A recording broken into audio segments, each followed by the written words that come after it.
Bonjour tout le monde et bienvenue sur une nouvelle vidéo des lecteurs du Pipin. J'espère que vous allez bien. Comme l'atteste une fois de plus une veste top moumoute, il fait super froid, il n'y a pas de problème, l'hiver il s'est bien installé, on a bien compris.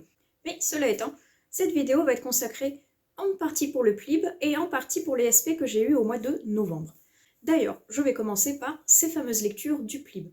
En premier, j'ai lu et écouté en même temps Les temps ultra modernes. Je vous mets la couverture juste ici, parce que j'ai rendu le livre à la médiathèque. Donc je l'ai semi-lu et semi-écouté avec Audiolib en audiobook. Donc, comment dire, j'ai toujours un petit peu de mal avec les audiobooks. C'est le deuxième uniquement que j'écoute pour le moment, donc c'est peut-être juste le temps que je m'y habitue. Mais c'est vrai que j'ai plus l'habitude et je préfère également plus le fait que ce soit moi qui, dans ma tête, m'imprègne de la lecture avec mon propre rythme, avec mes propres voix et avec les propres personnages que je me crée d'un univers dans ma tête, que je leur crée leur propre voix en fonction de leur humeur, en fonction de leur intonation, plutôt que ce soit une personne tierce qui, elle, juge comme elle en a envie l'intonation de la voix du personnage. Surtout quand c'est un seul orateur qui fait les voix et masculines et féminines, des fois c'est un petit peu déroutant. Mais bref, revenons-en à la lecture du PLIB donc de Les temps ultra-modernes. C'était sympa, j'ai bien aimé, mais en même temps j'ai moins bien aimé. Je m'explique. J'ai bien aimé point de vue idée, parce qu'en fait on va être entre les années 1800 et 1900, et on va être dans ce qu'on appelle des temps donc ultra-modernes, parce que ils n'ont pas les technologies que l'on a actuellement. Ils ont à peine l'électricité, l'eau courante et compagnie. Mais à côté de ça, ils ont découvert une substance qui s'appelle la cavorite, qui, elle, permet de faire voler et léviter les choses, notamment les voitures. Donc, ils ont des voitures volantes, mais pas l'électricité. Faut pas chercher. Mais j'ai trouvé ça justement super sympa, ce parallèle qu'il y a entre des temps ultra modernes avec des voitures volantes et pas du tout modernes finalement avec le peu de technologie qu'ils avaient dans l'époque 18-1900. Donc j'ai bien aimé ce côté-là.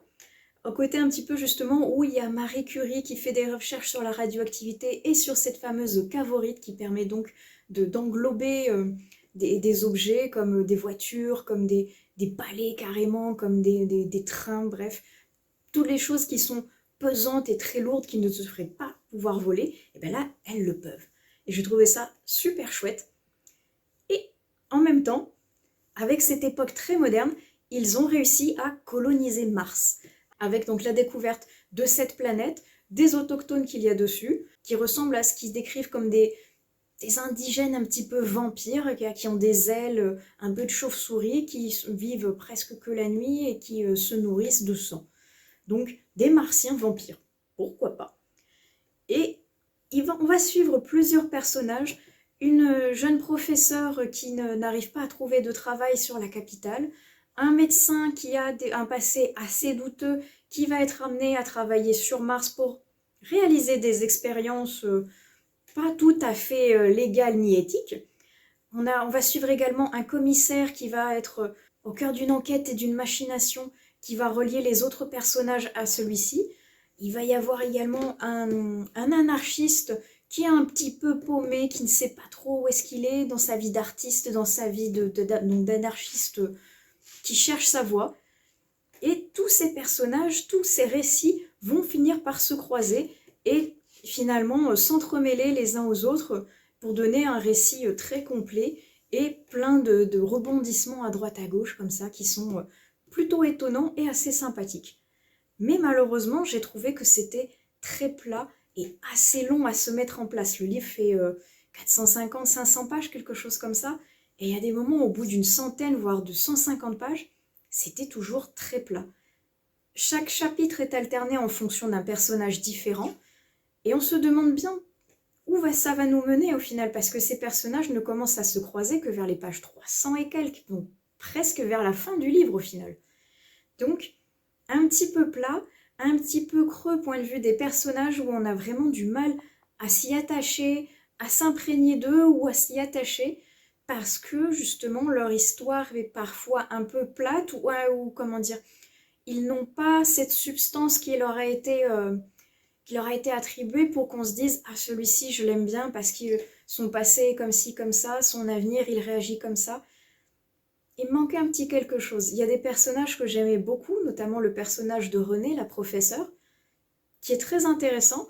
Le personnage de Marthe et du commissaire qui vont se mettre ensemble pour chercher cette énigme qui va tenir pendant tout le livre. Et à côté de ça, il y en a d'autres comme Georges, l'anarchiste. Lui, complètement plat, complètement inexistant, on va dire, pour moi, point de vue sentimentalisme. Il ne m'inspirait rien du tout. Le Marcel, je crois que c'est comme ça qu'il s'appelle, Marcel, le médecin, c'est pareil, il a des tendances un petit peu, comment dire, hitlériennes, point de vue idéologie. Et donc on ne peut pas trop s'attacher à ce personnage-ci non plus. Et il y en a d'autres qui gravitent comme ça autour de certains autres personnages auxquels je ne suis pas attachée spécialement non plus, malheureusement. J'ai bien aimé l'avancée du récit, les idées, la couverture très jolie aussi également, mais c'était quand même un petit peu plat et creux, donc ça ne m'a pas transcendé plus que ça, malheureusement. Mais lisez-le, c'est quand même une très bonne lecture, et il a été sélectionné parmi les 25 du Plim, donc quand même, ce n'est pas rien. Je vous invite à le lire, et n'hésitez pas à utiliser sinon la section des commentaires pour me dire si vous l'avez déjà lu, ou si vous comptez le lire, qu'on puisse échanger comme d'habitude tous ensemble sur ce que vous en avez pensé par rapport à ce que j'en ai pensé moi. Toujours dans la catégorie du Plib, j'ai également lu La Longue Nuit. Cette fois-ci, c'était dans la catégorie Young Adult. Et j'ai oublié de vous préciser, mais les temps ultra modernes, c'était de la fantasy adulte. Et donc La Longue Nuit, j'ai beaucoup aimé. J'ai trouvé ça très frais, très bien écrit, avec des bonnes idées également. Et un peu trop, on va dire, gentillé young adulte pour moi, mais avec d'excellentes idées qui nous portent jusqu'à la fin du récit. Et on se laisse prendre au jeu. Le résumé est un petit peu trompeur par contre, je trouve, parce qu'on nous dit que dans une forêt, il va y avoir des épreuves qui vont attendre des jeunes qui vont devoir, pour pouvoir accéder au passage de l'âge adulte, s'enfoncer dans cette fameuse forêt interdite où apparemment une multitude de pièges, de combats et de choses dont on ne sait pas trop ce que c'est réellement et dont personne n'a le droit de parler, va se passer. Ils doivent surmonter ces épreuves pour trouver une fleur de lune, et uniquement s'ils ont trouvé cette fleur, leur passage à l'âge adulte sera validé et ils pourront atteindre, on va dire, un certain niveau dans la société. Si au contraire, ils ne trouvent pas cette fleur, malheureusement, ils vont avoir perdu, on va dire, toute dignité et tout intérêt pour la société. Ils ne seront, on va dire, que des rebuts et classés parmi le très très bas de l'échelle, vraiment presque des esclaves en fait. Donc vraiment le but c'est de trouver cette fameuse fleur pour s'élever dans la hiérarchie et en tant qu'adulte et en tant que futur membre pouvant avoir un métier plus ou moins intéressant. Et franchement, avec ce résumé-là, moi j'étais déjà hypée de fou, cette histoire un petit peu mystérieuse de forêt, avec des combats, avec des créatures peut-être mystérieuses qu'il y a dedans. Et cette quête de la fleur, et bien au final, il trouve la fleur au chapitre 1. J'étais là, oui, ok, d'accord, très bien. Et donc le résumé, il nous sert à quoi et qu'est-ce qui va se passer entre le chapitre 1 et la fin? J'étais un peu déroutée, parce que franchement, je m'attendais à cette quête ultime de cette fleur pour devenir adulte et quelqu'un. Et la jeune Mira, que l'on suit pendant tout le livre, elle la trouve chapitre 2. Donc j'étais là, bon, ok. Mais finalement, passé cet étonnement, on va suivre Mira, qui est une jeune fille quand même déjà issue d'un milieu assez aisé, parce qu'elle est fille de ministre ou quelque chose comme ça, quelqu'un qui est déjà très important dans la société, et qui, en trouvant cette fleur de lune, va vouloir intégrer l'école de police. Et en intégrant cette école de police, elle souhaitait intégrer des rangs assez haut placés, sauf que c'est une fille et on lui a dit très gentil, mais tu vas être mutée là où personne ne veut. Voilà, ça commençait très bien. Mais en se faisant muter dans ce village, elle va se rendre compte qu'il y a des disparitions très étranges, mais qui n'intéressent pas plus que ça la police locale. Pour eux, les personnes disparues font partie de ces personnes qui n'ont malheureusement donc pas trouvé de fleurs, donc des rebuts de la société. S'ils disparaissent, c'est pas grave, tout le monde s'en fout. Elle ne s'en fout pas par contre. Elle a envie de mener cette enquête et elle a envie, avec son coéquipier, d'aller jusqu'au bout et de trouver ces personnes disparues alors que tout le monde s'en fiche. Elle veut savoir pourquoi tout le monde s'en fiche et qu'est-ce qu'il y a derrière ces fameuses disparitions qui sont quand même un petit peu louches. Et on va retourner dans cette fameuse forêt interdite avec plein de déclics qui vont la faire passer petit à petit à l'âge adulte pour de vrai cette fois-ci, et pas seulement en ayant trouvé une fleur, ça va la faire mûrir, ça va la faire grandir, et ça va la faire réfléchir aussi sur ces conditions de vie de ces personnes, donc soi-disant esclaves bas de gamme, qui n'en servent à rien dans la société, juste parce qu'ils n'ont pas trouvé une fleur. Donc, beaucoup de très bonnes idées, très sympas, malgré donc ce fait que le résumé ne correspond absolument pas à ce qu'il y a dans le livre finalement. Moi j'ai quand même bien aimé. Et il y a 2-3 choses qu'il n'y a pas dans le résumé, comme le fait que les personnages qui sont dans ce livre sont hybrides, à moitié humain et à moitié animal. Je ne vous en dis pas plus parce que chaque personnage a quelque chose de bien particulier en fonction de l'animal de la caste qu'il représente et qui sera très utile pour la suite du récit. Mais je vous laisse découvrir, franchement, lisez La Longue Nuit, ne serait-ce qu'une fois de plus pour sa magnifique couverture qui est très jolie, très mystérieuse et justement avec cette ambiance un petit peu mystique, un petit peu glauque, un petit peu brumeuse qui se dégage de cette couverture avec la fameuse forêt et la fleur que l'on doit trouver. J'ai bien aimé, des bonnes idées qui font réfléchir avec quelques clins d'œil sur la société actuelle pour nous faire réagir justement. Très versé young adulte, donc assez jeune, mais avec une police d'écriture et une mise en page très très accessible, ça se lit très vite. Moi j'ai bien aimé, j'ai trouvé ça très intéressant. Je ne crois pas qu'il ait été sélectionné, mais ça n'empêche pas, lisez-le, franchement ça me fait une belle découverte. Et je vous invite après, une fois de plus, à ce que l'on en débatte dans les commentaires. Passons à présent à la catégorie des SP. J'en ai terminé avec le pli. Je vous avais dit que j'en avais lu que 2, donc ça a été très vite. Les SP, j'en ai lu un petit peu plus. On va commencer par Animis. Donc je mets la couverture pareil juste ici. Et Animis, on va être dans de l'urban fantasy. Très sympa. Un petit côté un peu bite lit comme ça qui nous fait tourner les pages parce que on est intrigué, on a envie de savoir ce qui se passe. Et donc le résumé tout de suite parce que sinon vous ne savez pas de quoi je parle. Dans Animis, on va suivre une jeune fille qui s'appelle Jill. Déjà, j'adore ce prénom. Aucun rapport, hein, mais j'adore ce prénom. Donc déjà, j'aimais beaucoup l'héroïne. Héroïne pour qui tout se passe bien. Elle vient de valider sa L3 et elle passe en M1. Elle a un cercle amical très fourni, avec des amis auxquels elle tient, qui tiennent à elle, avec qui elle peut échanger, que ce soit pour les cours ou pour sortir. Tout se passe bien. Un petit flirt qui passe par là, donc tout se passe bien pour elle aussi. Sa famille est également aimante. Ils voyagent beaucoup. Elle a un très bon relationnel avec ses parents. Bref, tout va pour le mieux. Si ce n'est la nuit où elle fait d'immondes cauchemars.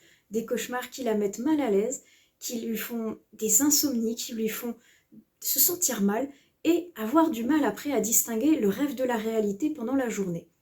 Elle a l'impression d'être suivie, d'avoir quelqu'un qui la poursuit et qui ne lui veut pas du bien. Elle a l'impression d'être un petit peu oppressée par des forces obscures qu'elle ne comprend pas, et elle se demande en même temps si elle ne deviendrait pas un petit peu folle. Mais il va s'avérer que cette jeune fille est finalement très spéciale et pas du tout banale comme elle le pensait. Parce qu'elle est la clé, ou tout du moins l'instrument pour peut-être mener à une victoire entre deux mondes. Un monde qui est le sien et un monde parallèle où il y a des créatures étranges qui viennent se repaître de l'âme des humains qui les repèrent. Et elle peut voir ces choses-là, elle peut voir les personnes de cet autre monde, et il va y avoir donc une bataille entre ces deux mondes pour la survie des deux. Et je ne vous en dirai pas plus, parce qu'en plus, c'est un tome 1. Chose très importante à retenir, ne faites pas comme moi. Parce que j'avais complètement oublié à la fin de ce tome-ci que c'était un premier tome, et non pas un one-shot comme je me l'étais dit pendant toute la durée du livre. Parce qu'arrivé à la fin, là je me suis pris la réalité en pleine face, hein, parce que j'étais à « Ah, c'est un tome 1 ?» C'est embêtant, parce que ça se termine sur un énorme cliffhanger. Il y a tout qui s'accélérait, il y a les combats qui arrivaient à leur apothéose, il y a des révélations qui arrivaient, et là, c'est la fin, et il n'y a pas le tome 2, j'étais là, mon Dieu, c'était pas un one-shot. Ah, j'étais tellement triste, j'étais tellement dans l'action, que ça m'a coupé complètement l'herbe sous le pied, j'étais là, ah, bah non, je veux la suite en fait. Donc, j'ai voulu parler avec l'autrice, elle est en train d'écrire la suite, merci, alléluia, parce que impossible, franchement, une catastrophe d'arriver à cette fin, et de se dire, mon Dieu, je n'ai pas la suite, je veux la connaître. Très très bien joué, parce que ça prouve que le lecteur était bien dedans, qu'il était imprégné de l'action, qu'il était imprégné par les personnages, par l'ambiance, par tout ce qui s'y passe, Et comme il était bien, eh ben, il veut connaître la suite. Il veut rester avec ses personnages. Il veut rester avec cette Jill qui est un petit peu perdue, qui ne sait pas bien comment se faire entre ces deux mondes, entre ce nouveau qu'elle a envie de sauver, mine de rien, parce qu'elle comprend bien que sans elle, il est voué peut-être à disparaître ou à avoir d'énormes problèmes. Mais elle est rattachée à son monde d'origine, c'est là où elle est née. Elle a sa famille, elle a ses parents, elle a ses amis. Elle ne peut pas l'abandonner non plus comme ça, donc elle est vraiment tiraillée entre les deux. Et il va falloir qu'elle fasse des choix qui vont la faire grandir, qui vont la faire mûrir, qui vont lui faire mal aussi également, mais qui vont toujours la pousser dans ses retranchements pour aller toujours plus loin, pour essayer de se battre psychologiquement, physiquement, contre des ennemis, contre elle-même des fois. Très très bien construit.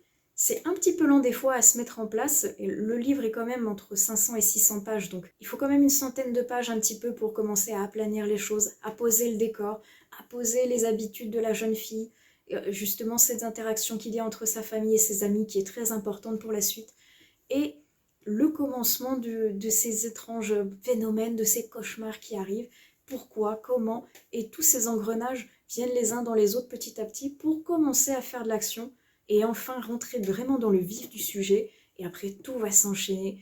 Chaque choix qu'elle va faire, chaque décision qu'elle va prendre est cruciale et aura un impact sur la suite et du récit et de l'avenir justement de ces deux mondes. Très bien pensé, avec cette histoire des masques, où je ne vous en dirai pas plus non plus, mais j'ai beaucoup aimé cette histoire de masques. Je trouve que c'est très intéressant et que ça explique bon nombre de choses, notamment ce qu'il y avait sur la couverture. Je vous la remets juste ici, un petit peu en flash pour que vous voyez de quoi je parle, mais pas trop non plus, je ne voudrais pas vous spoiler. Donc sachez qu'il y a des détails dont on ne fait vraiment pas attention finalement quand on regarde la couverture au premier abord, parce qu'elle est certes très jolie, mais finalement elle recèle énormément d'indices sur ce qui va se passer après. Et j'aime bien ça justement, ce petit cherche-trouve des indices qui au fil de la lecture on va se dire « Ah oui, ça c'est très important, ça finalement c'est bien caché, mais ça va être utile pour la suite de l'histoire. » Et pareil avec des magnifiques en-têtes de chapitres faits d'un masque de plusieurs fleurs, fleurs que l'on retrouve pour séparer plusieurs sections dans un même chapitre.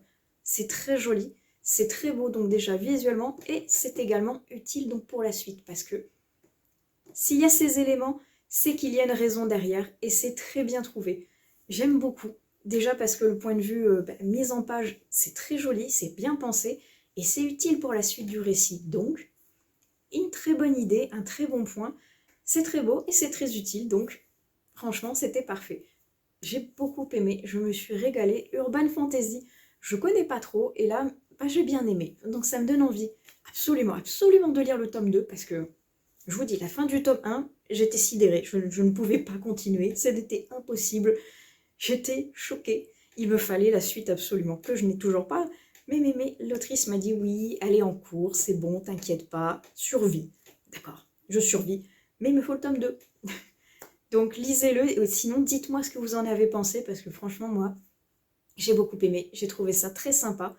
Et l'autrice est d'ailleurs très sympa également, donc n'hésitez pas à aller discuter avec elle si vous avez lu le livre, pour lui dire ce que vous en avez pensé. Je pense que ça lui fera très plaisir, et ça fait plaisir également toujours d'échanger comme ça sur une même œuvre. Je trouve ça très sympa.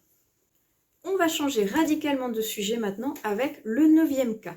Le 9e cas, on n'est plus du tout dans la fantasy, dans le bite lit, ni dans l'urban fantasy. On va être dans le psychologique. Ah, le psychologique. J'adore les thrillers, j'aime encore plus les thrillers psychologiques, mais là on me donne un livre de psychologie pure, j'étais aux anges, franchement, un régal. J'aime tellement me torturer l'esprit pour essayer de chercher, décortiquer, trouver et me faire mes propres hypothèses, soit donc pour poursuivre un meurtrier ou un serial killer et savoir comment il pense et pourquoi il a fait ça et comment anticiper, ou ici, pour pouvoir trouver avant le lecteur, entre guillemets, qu'est-ce qui s'est passé et pourquoi ça s'est passé.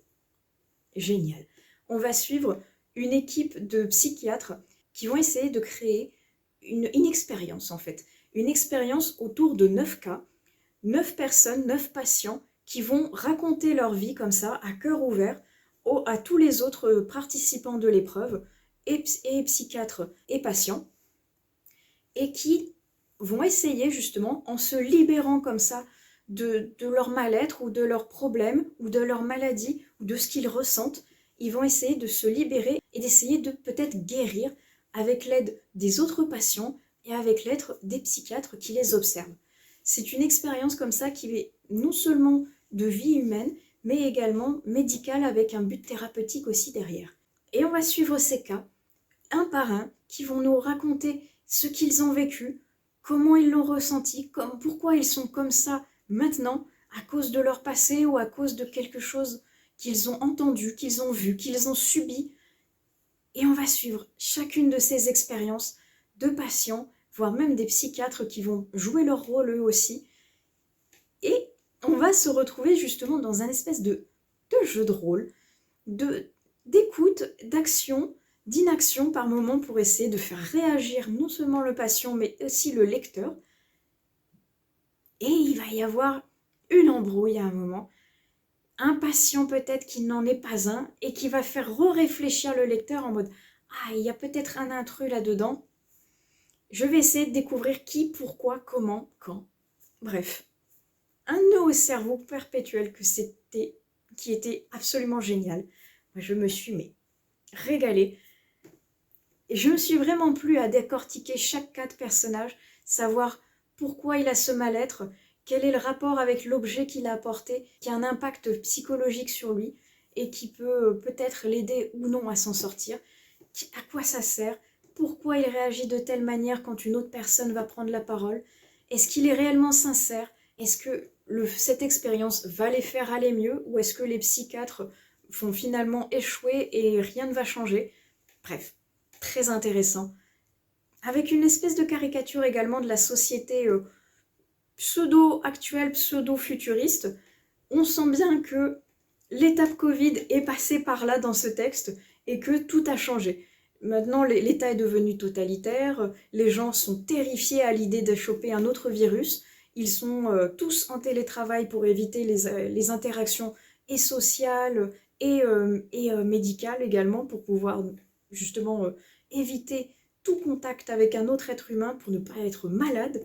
Ils ont une phobie du contact, de l'autre, de la maladie. Bref, c'est devenu une société complètement aseptisée et complètement dirigée, presque une dictature du gouvernement. Il leur impose une multitude de vaccins contre une multitude de maladies plus ou moins imaginaires, qui leur impose une puce électronique pour pouvoir savoir où ils sont, comment ils travaillent, pour pouvoir se soigner. S'ils n'ont pas cette puce, ils n'ont pas accès à la moitié des organisations territoriales, où ils ne peuvent plus se soigner, ils ne peuvent plus, je sais pas, ouvrir un compte bancaire, bref. Tout passe par le gouvernement et par son consentement, sinon rien ne va.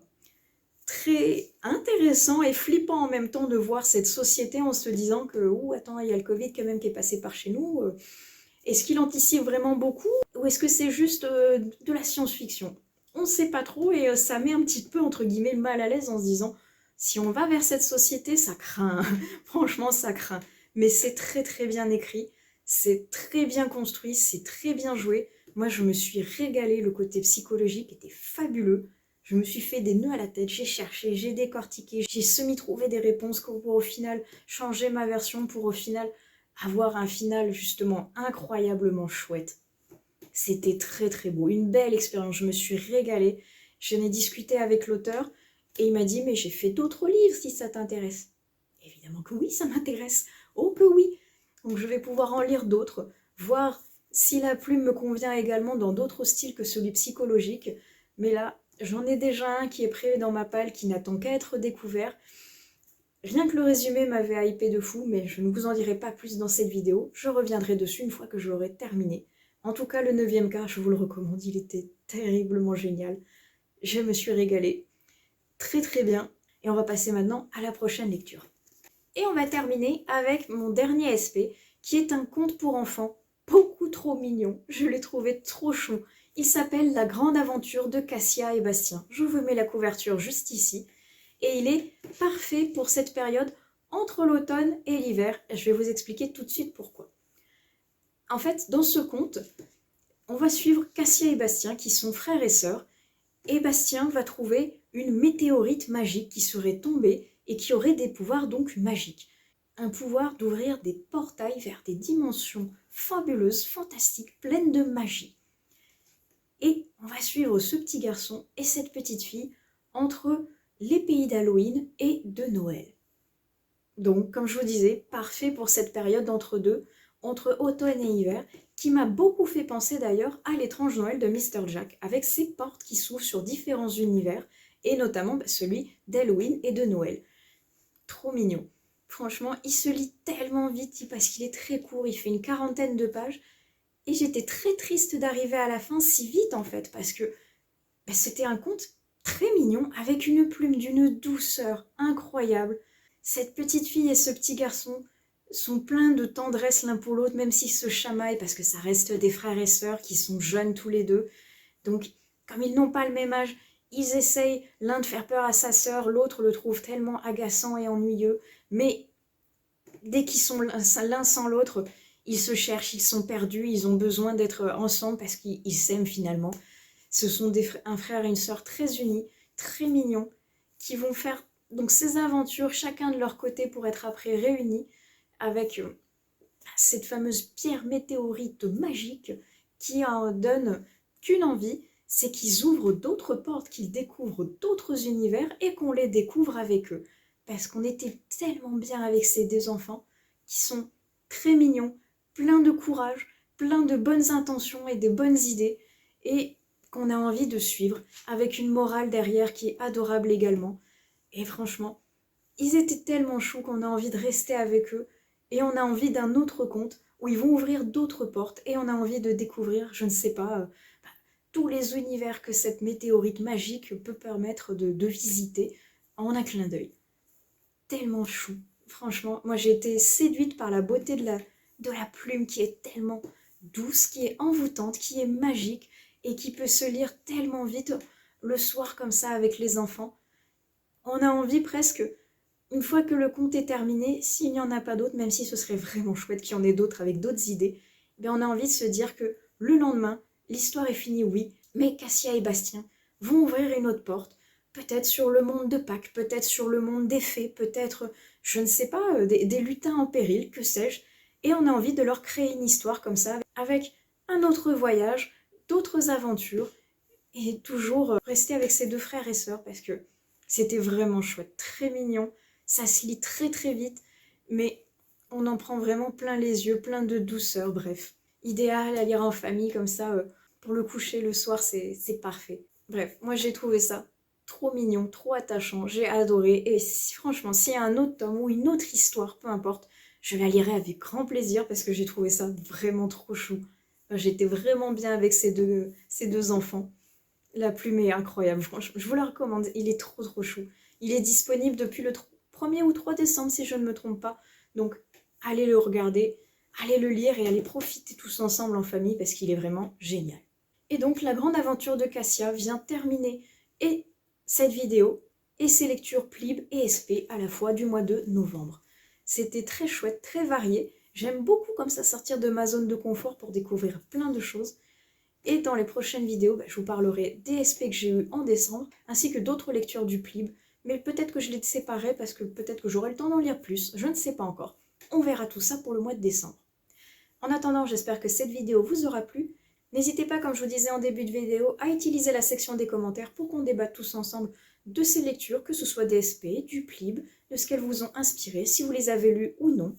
Bref, racontez-moi tout, moi je serai très intéressée et enchantée de discuter avec vous et de débattre de ces fameuses lectures. En attendant, je vais donc vous laisser ici. Je vous souhaite d'excellentes prochaines lectures, j'espère que cette vidéo vous aura plu, et je vous dis à la prochaine dans une autre vidéo des lectures de Pipin.